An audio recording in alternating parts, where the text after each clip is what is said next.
เบิ่งเด้อ2 4 6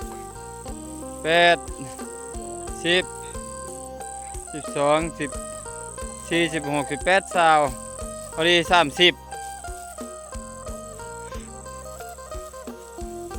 30 คนเด้อมื้อนี้เด้อมื้อเว้นก็เฮ็ดมื้อคืนก็เฮ็ดเรียกหลายล่ะ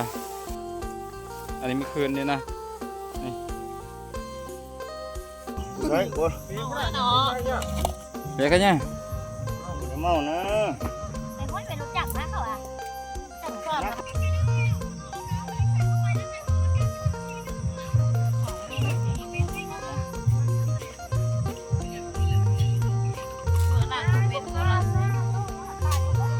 เบิ่งชาใบดอกแล้วก็อันนี้จะเป็นเกี่ยวเข้ากลางคืนหรือเมื่อคืนเพราะว่ามันนาหลายแล้วก็หาเวลายากมันบ่ค่อยท่วงบ่ค่อยทันก็เลยต้องได้พากันเฮ็ดกลางวันและก็กลางคื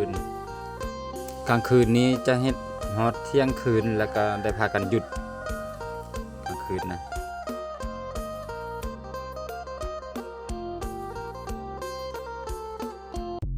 มื้อนี้ก็ประมาณ20กว่า30 คนนี่แหละมีเพราะว่าคนจะหลายแด่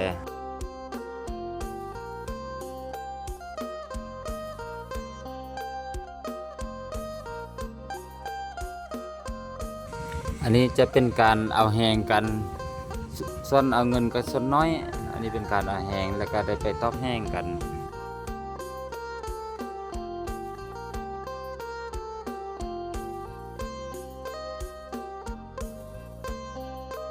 หลังจากกิน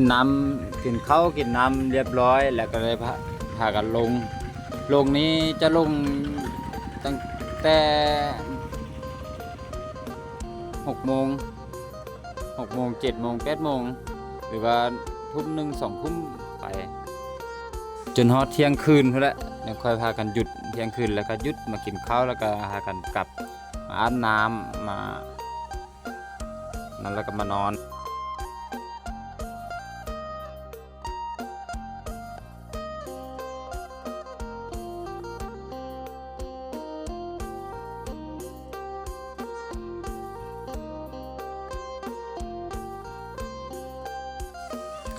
ตอนที่พักยกกันแล้วก็ได้เอาน้ำโค้กเอากระเพาะกาแฟเอาตะข้าวหรือว่าเบียร์มันยินกันพอบ่ให้ยักหลับยักนอนพอบ่ให้ง่วงหลับง่วงนอน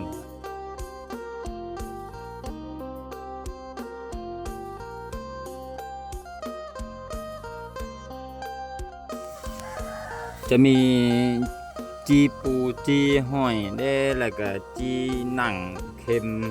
ไอ้แกมกับลิ้นยำกับลิ้นปูนี้ก็เก็บมาจากกลางนาเนี่ยปูจีกินลิ้น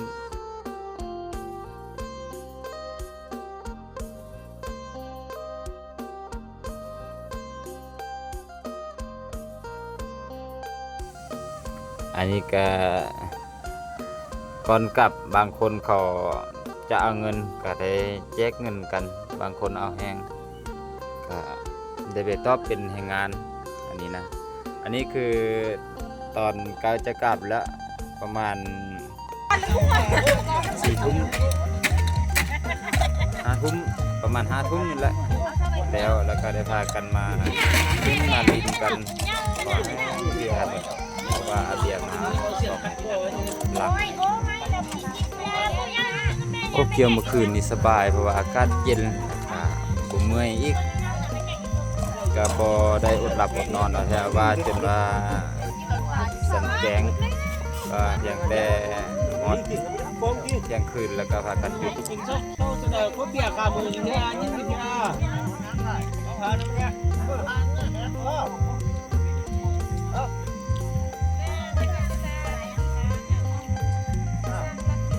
วางแล้วเกี่ยวเป็นเท้านั้นมันทำไม่ขึ้นเลยลงยักษ์ก็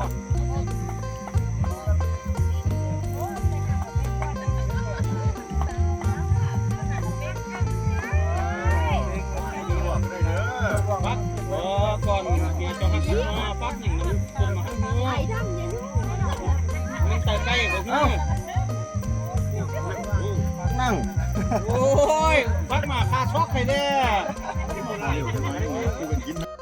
หลังจากหยุดมาแล้วก็พากันมากินข้าวกินน้ำก่อนจะกลับบ้าน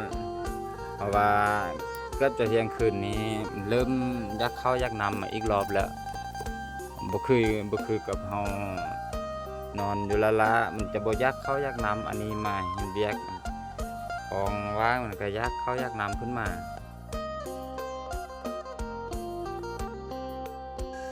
อันนี้ก็เป็นวงเข้าก่อนจะกลับบ้านกันกินข้าวก่อน